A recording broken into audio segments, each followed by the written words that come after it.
morning. I'm Chris Berman. Welcome to week 4 of NFL Primetime. Some intriguing games, some wild games. We have lots to show you, and we just can't wait to get going. Robin Roberts, Tom Jackson, some good action, some wild comebacks, some comebacks to be, some games going on late. And speaking of those late games, let's get you caught up. We have just learned that John Carney, it's good. Maybe good night, everybody, as the Chargers almost blew a big lead. Raiders roared back to take a 24-23 lead at the Mausoleum, but Carney's field goal with seconds to go has given the Chargers a 26-24 lead over the Raiders. They still have a kickoff left. Does that sound right? Yes, it does. Niners struggling with the Saints, 17-13 San Francisco. Minute and a half to go. Saints have the ball. We will keep you posted. Patriots trying to run out the clock. About a minute to go. They lead the Lions 23-17 in the Silver Dome just 6 days after Detroit stunned Dallas on Monday night. Fourth quarter, 8 minutes to go in this classic. Somebody's going to win it.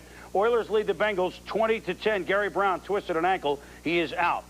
And a late game, a 6 o'clock Eastern, 3 o'clock West Coast start because of freshman convocation in the morning at Husky Stadium. The late start means second quarter now. The Seahawks lead the Steelers 10-3, and we'll keep you posted on that game as well. Where do you get started with week 4? There is only one place to begin. The Bay of Pigs. Tampa Bay at Green Bay. I mean, it's a classic, not really from the Lombardi era, of course, but yet it's become a classic in its own time. Both teams were 1-2, and for both the Bucs and the Pack, imperative that somebody get moving. What do you expect for the Bay of Pigs? Well, the band was fired up for this one. The Pack wearing their throwback uniforms from the 30s. Bay of Pigs, this one was a Bay of Squirrel. Look right there. The little critter. Hey, look at him go. He's going all the way to the end zone. He runs up the goalpost. Finally, the policeman had to chase him out with a net. The policeman didn't catch him. Standing ovation for 58,000 plus. And it's a fumble. Whoop, sweet. And there's a, wow, it's a whoop. It's a whoop. Nobody could catch up to this pigskin in the Bay of Pigs. Bad news for Hardy Nickerson. Down on the first play from scrimmage. A sprain. It looks terrible. No break of the ankle, an ankle sprain. He left for the game, but maybe they'll have him back soon. At any rate, Brett Favre of the Pack leading 3-0 second quarter. Favre been shaky for a couple of weeks. Tom went up to talk with him this week, so now he's fine. LaShawn Johnson down the middle for 27 yards. 3 plays later. This is the play that was, it didn't work at Philadelphia for a touchdown, but look at the wall in front of him. Fuzzy Thurston, Jerry Kramer, all with blocks, 10-0 Pack. Yeah, outstanding blocking in front of Bennett, but Brett Favre with the patience, the less play developed. There you see Martin Mayhew try to get a trip on Bennett, didn't work, touchdown. Craig Erickson, one of 2 quarterbacks going into week 4 that had yet to throw a pick, but his off calls kind of got Sean Jones jumpy. Well, so he got a couple of penalties. That was one way the Bucs tried to move the ball, but Reggie White, he came to the rescue. Late the second quarter, 10-0 Green Bay. White bats the ball out of Erickson's hand. It's a scramble. Mongo, Steve McMichael falls on it for Reggie, the 15th. By one of the many times he has caused a fumble, and Chris Jackie field goal makes it 13-0 at the half. Look at Bryce Pop. Outstanding read by Bryce Pop on the screen pass. Gets back in the pattern just enough to cause the overthrow. Erickson on the day, 7 of 20. Been playing pretty well for Sam Weiss, but he was benched with the score 23-3 in favor of the youngster. The first-round draft pick, Trent Dilfer, looked pretty good to former Packer Jackie Harris. Down to the 1-yard line, Dilfer wanted to score. 4th and goal. But the Bucs, 4th and goal, no. Bryce Pop pops in to hit Dilfer and prevent him from going in. The Pack fans fired up, and Brett Favre just warming up. After a few drives stalled deep in territory, resulted in field goals. That's Favre to Sharp touchdown for Brett Favre. 30 of 39 for 306, 3 touchdowns, no picks, as the Pack at 1-2 get a win in a big, big way, winning by the count of 30-3.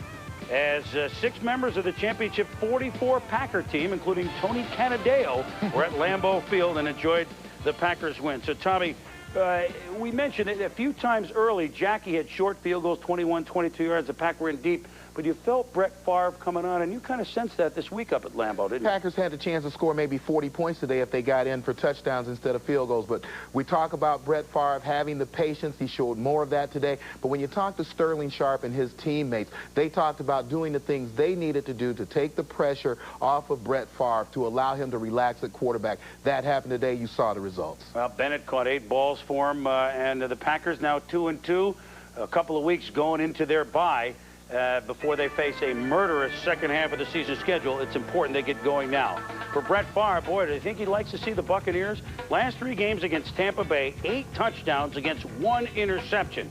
His other 17 regular season games against everyone else last year and early this year, 18 touches, 26 interceptions. Kind of like Raiders and Broncos, Tom. Sorry to bring it up. When we return, Joe Montana, Chiefs trying to start 4-0. The Rams had other ideas. Back when we sell Primetime is brought to you by Logo Athletic. Get real with authentic team apparel. Welcome back to NFL Primetime. We'd like to welcome those of you that have watched the Chargers beat the Raiders to go 4-0, 26-24. The Raiders had a kickoff return opportunity. They got it out to the 50, but that was it as the clock ran out. There it is. The Chargers have defeated the Raiders 26-24. Deion Sanders. Does this young man have a flair for the dramatic or what? A 73-yard interception return for a touchdown to give the Niners a 24-13 lead with just seconds to go in the game.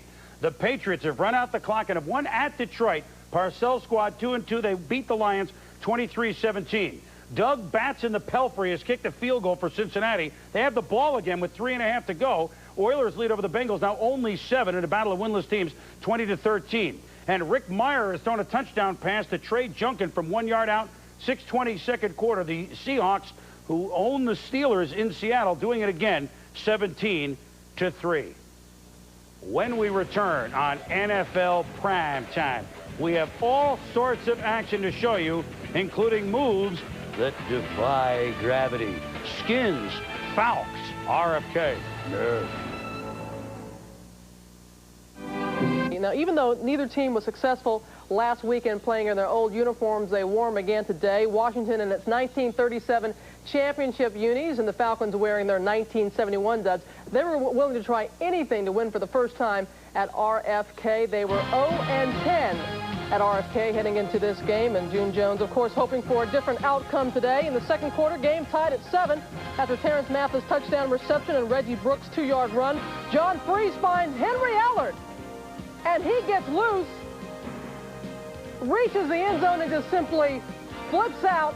Go on with your bad self, Ellard. 73-yard score, his second longest touchdown reception in his career, TJ. People talk about route reading here. Ellard pushes the corner back, makes a nice cut underneath the safety, and then just takes off for the end zone. Solid day, 6 catches, 162 yards. Washington's D was tough early on in the first half. Dexter Nottage sacks Jeff George. What happened to Mike Ken, TJ? Yeah, you watch Nottage here. This is the definition of driving a guy back into the quarterback. Here you see him spot shadowed. Nottage gets into Ken's chest, and look at the push he gets all the way back to the QB. Jeff George pays the price. That's not going to happen too often to Ken. Next play, it was Ken Harvey's turn. He gets to George at the 1-yard line. Washington had 6 sacks on the day. In the third, still Washington 13-7. George finds Brett Emanuel, a great one-handed snag, going in for the score, but the official takes a hard hit, TJ. Yeah, scary moment here as the side judge, Mike Beauregard's, got his legs cut out from under him right there, landed on his back and his head, but he came up smiling. Ouch, babe. Third quarter, Falcons now leading 17-13. John Freese drops back, but he's hit by Chuck Smith. He fumbles, and Smith recovers. Ooh, a rough day after a couple of good outings. 3 INTs and 1 fumble for Freese. The Falcons drove it in from there. Eric Pegram makes a nifty run for 7 yards. Pegram can be effective, TJ. Yeah, the strength of Eric's game, that change of direction, a la Barry Sanders there. He went into the line, faked everybody up in, and then cut outside, lowered his head, got 7 yards. Then it's iron head time. Craig Hayward from the 1-yard line. You know he's going to punch it in. Falcons go up 24-13.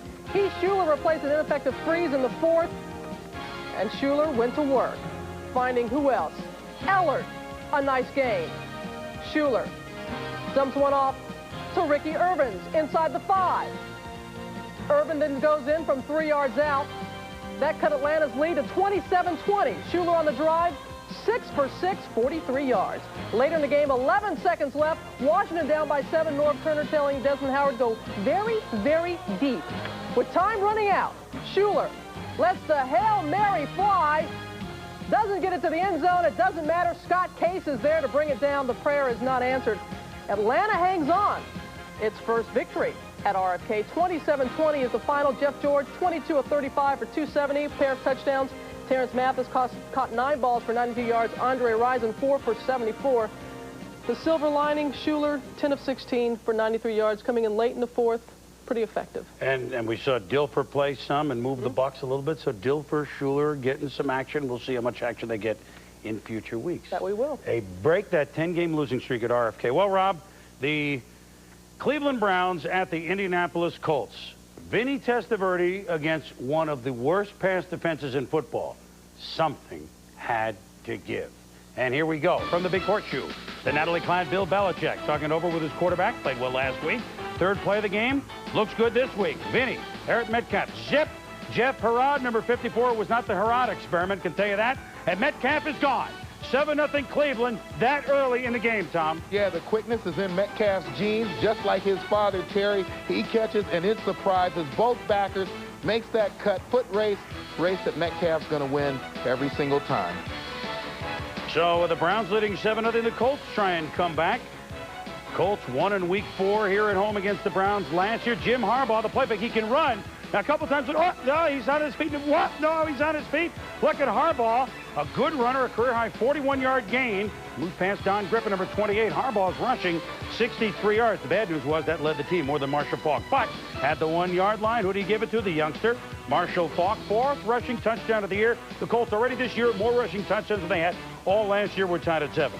Second quarter, good drive of the Browns. Testaverde to Leroy Horde. Nice pass, nice catch around the side, 23 yards. Then, across the middle, Vinny finds Keenan McCardle down inside the 10.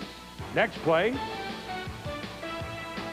Testaverde, I lied, inside the 15, to Metcalf. There's a nice grab of the 2 and in the end zone, 15-yard touchdown, 80-yard drive by the Browns, 14-7 Cleveland at the half. Head Marcher Broder trying to get Harbaugh. Don't scramble it. Throw it! And look at this. Who's it for? No, it's for him. It's Roosevelt Potts. A 30-yard game. The flag's flying, but here we go. Harbaugh to Potts. And look what he does to Pepper Johnson. Keeps him in the pepper grinder, that's for sure. Potts, 3 catches, 55 yards on the drive. We're tied at 14. Early in the fourth quarter. Natalie Clyde, Bill Belichick, hoping that Testaverde can get him going again. They never trailed in this game. That's the key. Pass to Leroy Horde, and he just goes, go all the way. 65 yards. 3rd touchdown pass on the day for Vinny, who threw for 266 yards. Late in the game. 3rd down. Colts driving. Harbaugh throws in. Dawkins. Sean Dawkins goes out. What happened, Tom? Receiver and quarterback have to be on the same page. Here you see Dawkins make the outcut. Ball's being delivered inside. Bad read by both. Well, and Dawkins and Harbaugh discussing the play mildly later. And Cleveland held on to beat the Colts by the count of 21-14, holding Marshall Faulk to just 21 carries and 59 yards. So, I mean, no matter how you look at it, Vinny, of course, looked good this game, Tommy, but the Cleveland Browns are 3-1, and they may not look great doing it all the time, but there they are atop the Central standings. Yeah, I think when you look at the game plan by Bill Belichick, where you don't throw the ball half as much as some of the teams you see in the league, and then the growth of Vinny Testaverde, you can see that he's getting a lot more confidence in his throws. He's getting a quick drop. He's delivering the seam passes. You know, every time you talk to Bill Belichick, he says, don't look so much at the numbers. Look at the final results. Final results are 3-1. You know what else they had a lot today? Penalties. Combined 201 yards penalties in this game. The Colts over 100 and Cleveland close to 100. But you're right. They're 3-1. That's an inside the number that they like. As we also go inside the numbers, Vinny throws to his running back. 5 times running backs have caught touchdown passes this year. You saw Horde. You saw Metcalf. Touchdown Tommy Bardell has caught him. So most of the touchdowns go to the backs. Who do they care who it goes to if you're winning? Meanwhile, Joe Montana cared that they were playing the Rams today in Kansas City. After seeing this front four, he sure did. Surprise at Arrowhead. We'll show you in a moment. The polite way to call. Seattle now up on top of the Steelers 20-3 as they near halftime at Husky Stadium. Well, the Kansas City Chiefs had a chance to go to 4-0, something they have never done in the history of this franchise. They've been around, of course, since they were the Dallas Texans in 1960. And If they beat the Rams, they could really win the unofficial championship of the NFC West, since a scheduling quirk, say that 5 times fast, they have opened with 4 teams from the NFC West. Rams on paper look to be easy, but that's why they play the games. Here we go from Arrowhead. Joe Montana, you learned from Leslie Visser on game day. Joe and the Chiefs, a lot of them had the flu. They also had the flu after Fred Stokes and Robert Young hit Joe. And then Sean Gilbert, big number 90 and company, flushes him out. And Jimmy Jones, the handyman, flushes him out. And Joe really had his hands full with the defense. It did not look good. A 3-0 lead, Tom, for the Rams. Yeah, pressure at the line of scrimmage goes hand in hand with great coverage. There, Fred Stokes gets the pressure. Todd Light gets the coverage. Incomplete pass. Ram defense doing a fine, fine job. Chris Miller out with a bad shoulder, so Chris Chandler, the Duke of Earl, gets some luck. Tipped off the hands of Jesse Hester. They call him Flipper. Flipper Anderson gets the catch. 72 yards. No one's going to touch him. Rams 237 yards against a good Kansas City defense in the first half. And that's almost as much as they had all last week. 13-0. Montana and company are down. He scrambled, and this may be the worst pass Joe has ever thrown. Roman Pfeiffer makes the pick. Yeah, take a good look. Joe Montana trying to get the ball out of bounds, just trying to throw it away, didn't get enough steam on it. Pfeiffer made the very nice pick with the hands. Got all 3 feet in on that, Tom. Second quarter, more of the same. Sean Gilbert, number 90, does the dance after the sack. Joe battered in the first half because they put a Band-Aid on it. 13-0 as the Chiefs barely over 100 yards at halftime. Chuck Knox knows it's not over with Joe Montana on the other side of the field. But Joe just never got clicking. The flu, whatever, in the Rams. Danon Hughes, he overthrows it. Meanwhile, with a lead, do you think Jerome Bettis might touch the ball like every other play? 5 yards up the middle. 5 more yards up the middle. Jerome, the battering Ram. Yeah, and at least when he's running the ball up the middle, you have help. When you can get the ball to him out in the flat via the pass, here he runs a swing route. This is a scary sight if you're a DB as he comes down that field. Then in the fourth quarter, a hard rain was going to fall, babe. The Chiefs fans would do anything to get back in the game, take their shirts off their back. For the ball on the 35-yard line, Montana. Willie Davis watch the hits by the secondary. First, Anthony Newman. Then he throws to J.J. Bird. Now watch Marquez Pope. Boom! Still a catch. Nice job by J.J. But as the Chiefs move, Montana's pass this time, same 2 names. First, it's Newman with the tip, Pope with the pick, big hits, big plays, and oh my goodness, a shutout. You know, the last time the Rams went to Arrowhead in 1985, they won 16-0. That was the last time the Chiefs were shut out at home. Don't invite them back. Los Angeles 16, Kansas City nothing. Joe Montana as a starter has never been shut out. The Rams did it. Afterwards, Anthony Newman said, "What me worry?" Joe can't win it by himself. He didn't. You know, and so when them guys caught the ball, we put it to him. You know, and then the defense couldn't stop Jerome in the offensive line. So what next? You know, hey. What next? You know, there's no respect. You know, like I said, going forward in fourth and 12 twice. Right. You know, you're in field goal position. Hey, you can't go for it on our defense. We're not having it.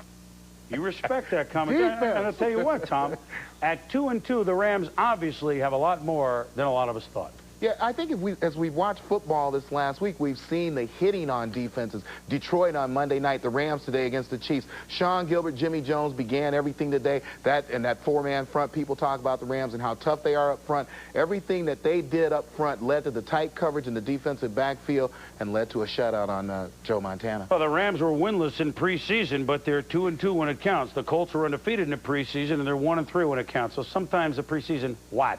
Joe Montana, as we go inside the numbers, Joe, last year and this year, as including the playoffs, his first 7 games at Arrowhead, he was undefeated. 7-0, 10 touchdown passes, 3 interceptions. Today, lost, 3 picks.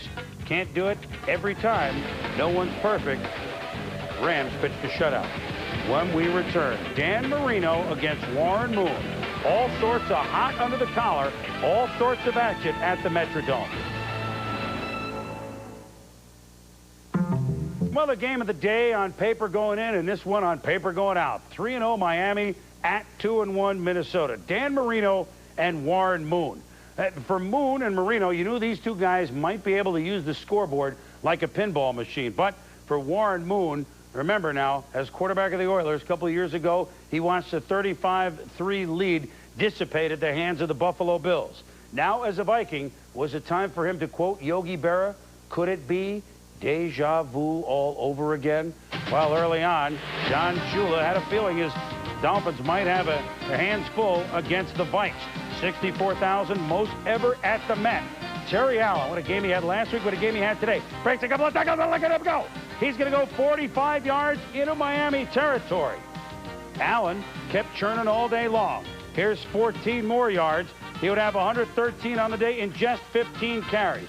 Warren Moon, Chris Carter, all he does is catch touchdowns. 3 yards, 7-0 Vikings. Next series for the Vikes. Moon, Jake Reed, nice stretch, nice run after the catch. Next play, Allen, 8-yard run. 14-0 Vikes. It looks like a route early, Tom. Yeah, outstanding job here by the offensive line. Allen helps the line get their blocks, position themselves, they string it out, and then he shows good power getting into the end zone. Vikings have won all 5 games when Terry Allen goes over 100 yards. Would he went over 100 today? Would it be 6-0? Mean Joe Green and Don Shula even having words. Yow. Second quarter, Marino having a tough time. Jack Del Rio picks it off, and Marino, well, lip readers, just don't watch. Vikings cash in on the mistake. Moon to Chris Carter. All he does is catch touchdowns. 44 yards, a great move at the 12, and he gets past Chris Green. 21-0 the Vikes. Troy Vincent calling for some help. He's on the sideline, can't play. Marino needs some help, but not from Lamar Griggs with the pick, and Marino has it all going the wrong way. Mistakes costly because Moon makes you pay. Just over a minute to go in the half. Moon to the rookie David Palmer. Nice adjustment for 36 yards. Pass interference. Does it stand? Well, Moon throws one up for grabs here as he's hit, but all he does is catch touchdowns. Chris Carter, 8 yards, 28-0 Viking. What a great receiver pass that probably never should have been thrown, but look at Chris Carter go up over the defense and make the touchdown catch. 3 touchdown catches from Moon to Carter, all in the first half.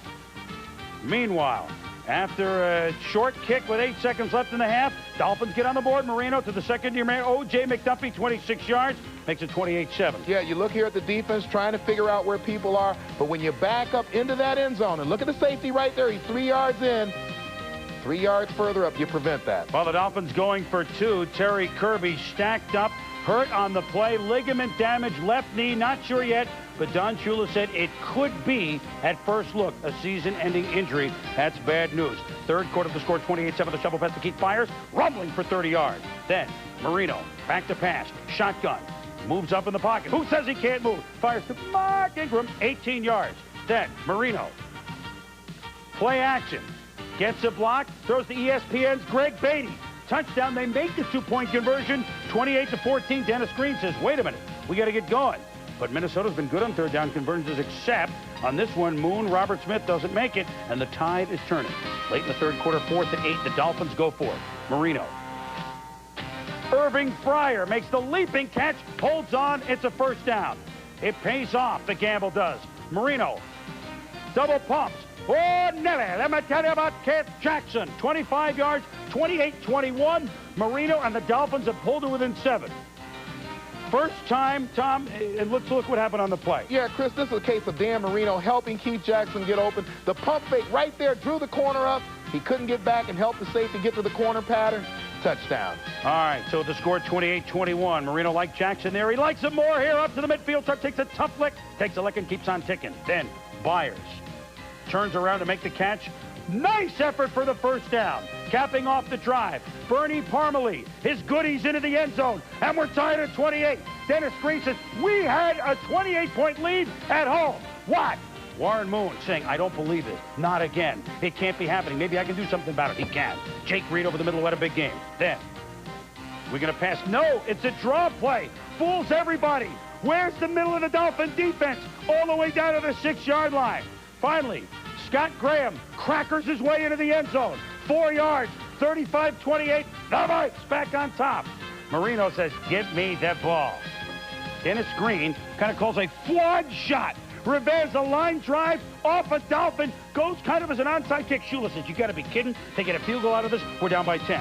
38-28. But Marino, look at him move, Tom. Up in the pocket to Irving Fryer, 30 yards. all the way down to the 1. Keith fires in. It's a 38-35 game. This time Miami tries the onside kick. Think he's kicking left? I do. But the Vikings recover it. And the final shot for Dan Marino, despite a 431-yard game, the first 300-yard game the Vikings have allowed since 1992.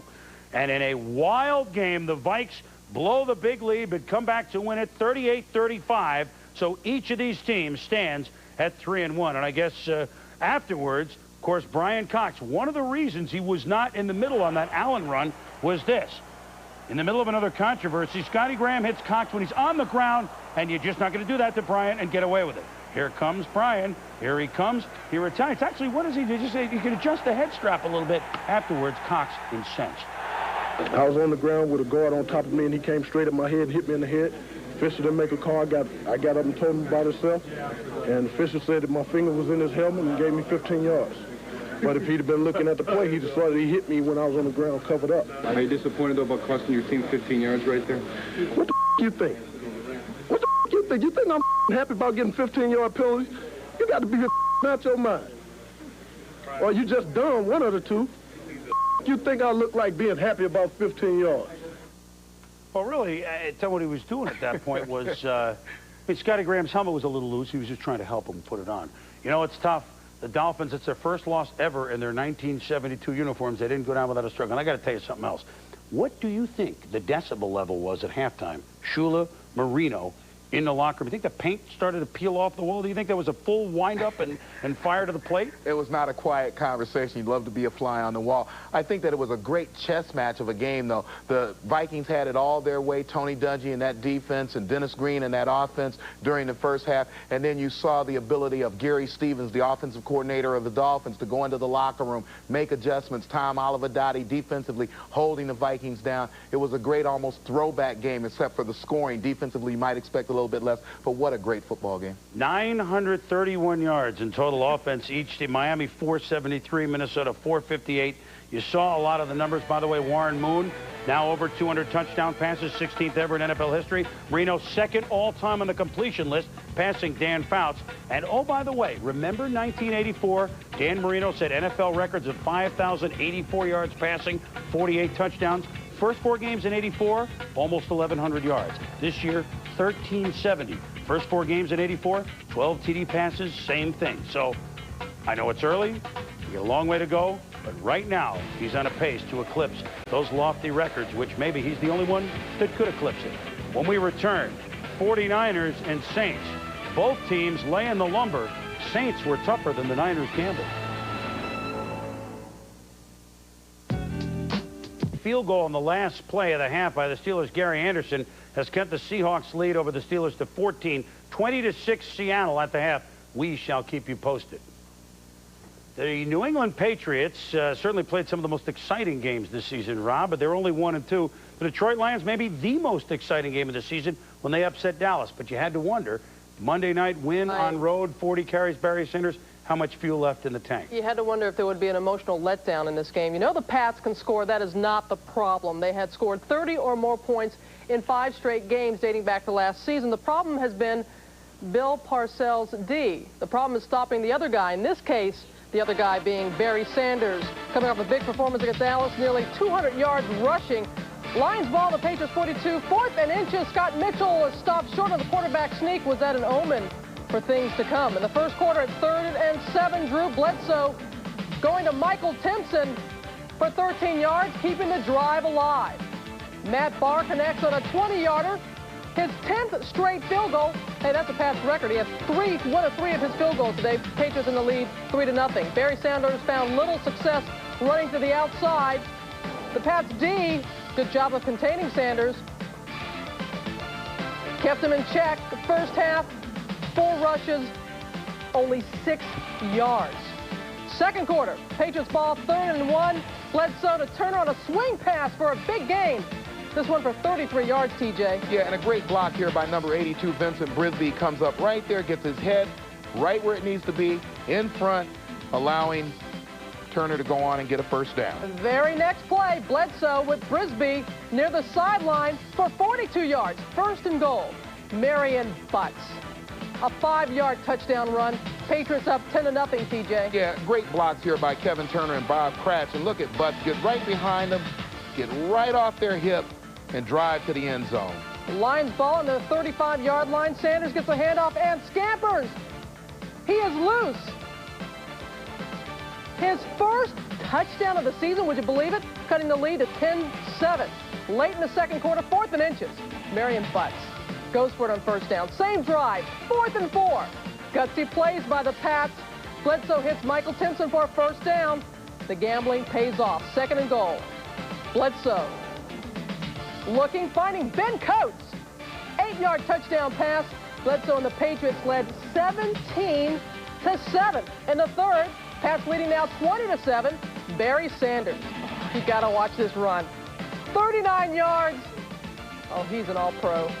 Cutting the lead to 20-14, TJ. Yeah, and the beauty of Barry Sanders is his change of direction. Look here as he gets out and gets on the DB Harlow, and look if you're Harlow trying to figure out where he is as he gets by into the end zone. He's in the end zone. That's where he is. Fourth quarter, Patriots leading 23-17. 3 minutes remaining. Scott Mitchell is hit by Chris Slade. Myron Guyton picks off the ball. Thwarting the Lions' comeback. That's right, they lose 23-17. Sanders, 18 carries, 131 yards in those 2 touchdown runs. Bledsoe, no, not 300 yards passing, but the victory, 21-33 for 251 yards. No INTs, both now 2-2. How about the Bengals and the Oilers? Someone was going to win for the first time this season. Commander Cody, he's back. Scoreless in the first. He jumps off to Gary Brown. He simply goes 20 yards untouched, basically for a touchdown, TJ. Yeah, Gary Brown, a beautiful job here as he gets toward the goal line. You think he's moving left, very patiently, waits on the blocks, cuts it back to the outside, gets into the end zone. Bengals could get nothing going offensively. Dave Klingler sacked by Blaine Bishop. Then the next play, Klingler goes down again. Lamar Latham with the sack this time. Still 7-0 Houston. Klingler goes back again and is picked off by Marcus Robertson, and he's going to have some fun running this ball back. Waiting for his blockers, a 41-yard run back out at the 2-yard line. Next play, what are you going to do? Easy choice. Brown left. Touchdown number 2 for Brown. 14-0 Houston in the second. Can the Bengals come back? Klingler puts it up to midfield. Picked off again, this time by Chris Dishman. What a half for Houston's defense. 2 INTs, 3 sacks, and oh, by the way, a fumble recovery. The half winding down. Klingler under pressure, caught by Tim McGee. Bishop comes up with it. Oiler ball. What a play, TJ. Yeah, this is a fantastic bit of concentration here by Bishop. Tim McGee has the ball, he rips it out, and at the same time manages to hang on, has the presence of mind to get upfield. Officially, it's a fumble, not an interception. And Klingler, 4-15, 51 yards in the first half. 17-0 Oilers at the half. Second half, bad news for Brown. Watch him turn his right ankle. He sprained it severely. He would not return. 23 Houston in the third. Corey Sawyer receives the punt. Look out. Look out. Here comes the rookie. Down the left sideline, 82 yards, 20-10. The field goal will make it 2013. Bengals have a chance. Klingler, one last drive, 2 minutes remaining. Dave Shula, could this be the first win of 94? 4th and 3. They need a touchdown. Throws over the middle, incomplete. Broken up by Darrell Lewis. The Oilers win it 20-13. 7 sacks they came up with on the day. Their first win of the season. The Oilers' 7th straight win over the Bengals. 11th straight time they beat them at the Astrodome. The Cincinnati Bengals 0-4. Remember, of course, last year they lost their first 10 games. Getting closer, though. They're getting closer. They've been hanging around. But you know those Barry Sanders moves, even in a losing cause? I mean, I can only think of Gale Sayers and maybe hurrying Hugh McElhaney. Nobody, I don't know how you even wrap him up. He can make defenders look like they don't know what they're doing. The Patriots had enough to win. A big win for the Patriots on the road. Well, we talk about big here. The San Francisco 49ers and the New Orleans Saints. You know, the Saints were good when they were contenders. The 49ers were always their bugaboo. Now with Ricky Jackson and Toys in the Attic Cook on the other side of the field against the Saints, how would they fare, especially with Deion Sanders making his first start for the Niners at corner. His candlestick debut, he's looking fine, wearing 21, ready to go. Ricky Jackson, now a member of the Niners defense. Derek Brown stacked up, nothing available as he runs right. Then Gary Plummer, former Charger. Gary Liquid Plummer right up the middle to stifle Jim Moore and the Saints. The Saints minus 6 yards rushing in the first half. That drive ended in a field goal. Niners go to the air. Steve Young to Brent Jones, the tight end for 11. Steve Young to number 80. I think his name is Rice. Yeah, Jerry Rice. Ricky running Waters, 8 yards more. Then the drive continues second quarter. Young, Jerry Rice. We're going to start the count right now. He's just 72 shy of 200 touchdowns. 28 yards on the play, Tom. 72 and counting. Here you see him get man-to-man coverage from Tyrone Leggett. And this is knowing your personnel. Steve Young knowing he's working against a man less than 6 feet tall. You got Jerry at 6'2". He stretches out. He's got the great hands. He makes it look easy. Saints punting. The veteran Tommy Barnett. All the rushes in. He's going to take off.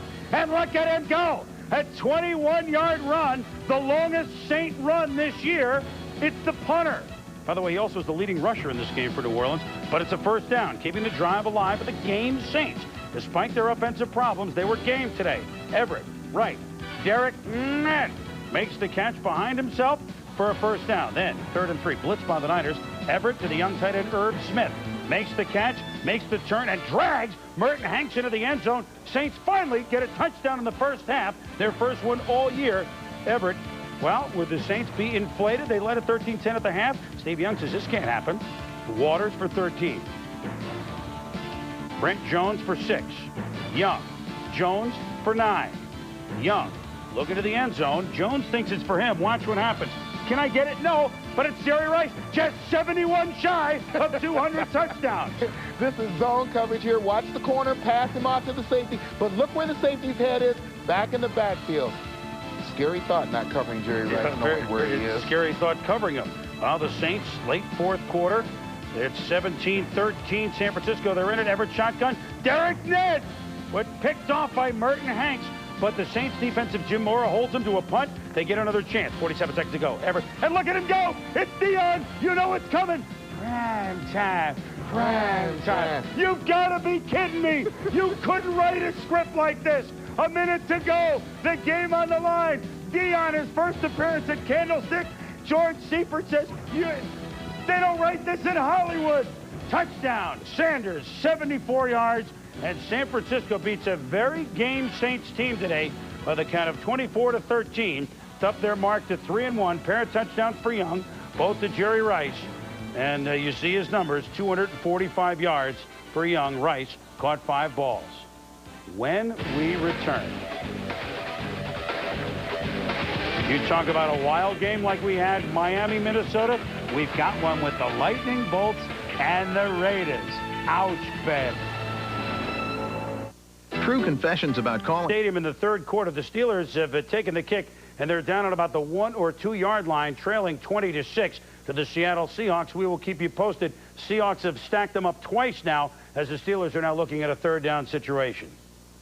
We'll be back here on NFL Primetime. We shall show you Raiders, Chargers at the Mausoleum.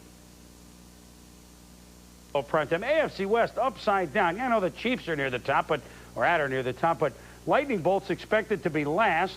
They were undefeated going into the game, 3-0, and the Raiders maybe expected to be first. We're 1-2 going into the game at the Mausoleum. Are the Lightning Bolts a mirage? Well, hey, they have the best throwback uniforms of anybody. Those powder blues, either home or on the road. Why not win in them if you can wear such nice uniforms? And look at these things. I mean, there's just nothing better. Although Art Shell might disagree. First quarter, Darian Gordon fields the punt at about his 10-yard line. Avoids James' trap. And let him go. The young man from Stanford. Gossett, forget it. He could go all the way. 90 yards. The Chargers make big play after big play. 7-0 in the first quarter. Bill Arnsparger's poltergeist defense. Yeah, you expect your 2 best players on defense to make plays. That's exactly what you see Leslie O'Neal and Junior Seau doing right there. And look at Junior here. Misread inside. Has the speed and agility to get back out to Harvey Williams before he can turn the corner. Oh, those Raider fans, Tom. Here's the jury pool right there. Second quarter, 10-0 Chargers. 3rd and 10. Stan Humphries with protection. San Diego lets it fly. Sean Jefferson tries to go back for it, but pass interference call on Terry McDaniel down at the 1. Yeah, McDaniel caught out of position here with his back to the ball. He had to come back. He thought Jefferson was going to be able to make the catch. Probably would have. You give that call. So the Chargers lead at 20-3 at the half. Alexander, if loving you is wrong, I don't want to be right. He goes 55 yards before he's finally knocked out of bounds with that Paul Lowe on the tackle. Yeah, actually, it was Darian Gordon. 4th and goal for the Raiders at the 1. Haas takes it himself. Mosbar 72 with the block, and Haas is in. 23-10 is the score. Then Hostetler looks for the end zone. To the rocket. 24 yards to Ishmael. 23-17. Raiders trail now just by 6. Stan Humphries goes to work, going deep for Tony Martin. 99 yards, his combination last week. Terry McDaniel with a Pro Bowl. Well, he is one. Type interception. First interception thrown this year by Humphries. 7 minutes to go in the 4th quarter. Humphries under pressure.